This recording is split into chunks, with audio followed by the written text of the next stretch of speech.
লক্ষ্য ছিল 183 রানের পাহাড় সম চ্যালেঞ্জ। সেই পাহাড় টপকাতে গিয়ে শুরুতেই মন্থর ব্যাটিংয়ে একসময় মনে হচ্ছিল ম্যাচটা কঠিন হতে যাচ্ছে, কিন্তু তাহিদ হৃদয়ের ঠান্ডা মাথায় 50 আর শেষ দিকে শামীম হোসেন পাটোয়ারির বিধ্বংসী ঝড়ে সব বাধা খড়খড়ের মতো উড়ে গেল। নিউজিল্যান্ডকে 6 উইকেটে হারিয়ে 3 ম্যাচ টি-20 সিরিজে 1-0 ব্যবধানে এগিয়ে গেল বাংলাদেশ। এই জয়ের মাধ্যমে একটি রেকর্ড গড়ে ফেলেছে সিমন্সের শিষ্যরা। আন্তর্জাতিক টি-20তে নিউজিল্যান্ডের পক্ষে সর্বোচ্চ রান তাড়া করে জেতার কীর্তি করেছে বাংলাদেশ।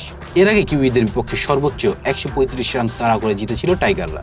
বাংলাদেশের সর্বোচ্চ রান তাড়া করে জেতার রেকর্ডটি শ্রীলঙ্কার বিপক্ষে। 2018 সালে দ্বিতীয় ইনিংসে ব্যাট করতে নেমে 215 রান করে জিতেছিল টাইগাররা। শেষ 30 বলে যখন 48 রান দরকার, তখন ম্যাচটি হেলেছিল কিউইদের দিকে। ঠিক তখনই দ্রুতিমূর্তি ধারণ করেন শামীম হোসেন ও তাহিদ হৃদয়। 16তম ওভারে নাথান স্মিথের বলে শামীমের সেই অবিশ্বাস্য নো-লুক ছক্কাটি ম্যাচের টার্নিং পয়েন্ট। ওই ওভারে রান আসে 18। এরপর 17তম ওভারে শামীম একাই তছনছ করে দেন কিউইদের বোলিং লাইন আপ। 3, 4 ও 1 ছক্কায় ওই এক ওভার থেকেই আসে 25 রান। শামীম মাত্র 13 বলে 31 রানের টর্নেডো ইনিংস খেলে অপরাজিত থাকেন। অন্যদিকে তাহিদ হৃদয় 27 বলে 2টি 4 ও 3টি ছক্কায় 51 রানে অনবদ্য এক হাফ সেঞ্চুরি তুলে নিয়ে দলের জয় নিশ্চিত করে মাঠ ছাড়েন। মাত্র 18 ওভারে বাংলাদেশ পৌঁছে যায় জয়ের বন্দরে।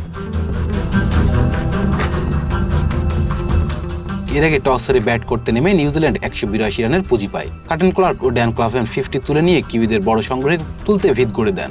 একসময় মনে হচ্ছিল তারা 200 ছাড়িয়ে যাবে, কিন্তু মাঝপথে লেগ স্পিনার রিশাদ হোসেনের বোলিংয়ের তোপে ধস নামে কিউইদের ইনিংসে। রিশাদ 32 রানে 2টি উইকেট শিকার করেন। শেষ দিকে অধিনায়ক নিক কেলির 39 ও জশ ক্লাসনের 27 রানের উপর ভর করে 6 উইকেটে 182 রান সংগ্রহ করে সফরকারীরা। অভিষিক্ত পেসার রিপন মন্ডল কোনো উইকেট না পেলেও নিয়ন্ত্রিত বোলিংয়ের চেষ্টা করেছেন। Please subscribe our channel to get more information about Sports World.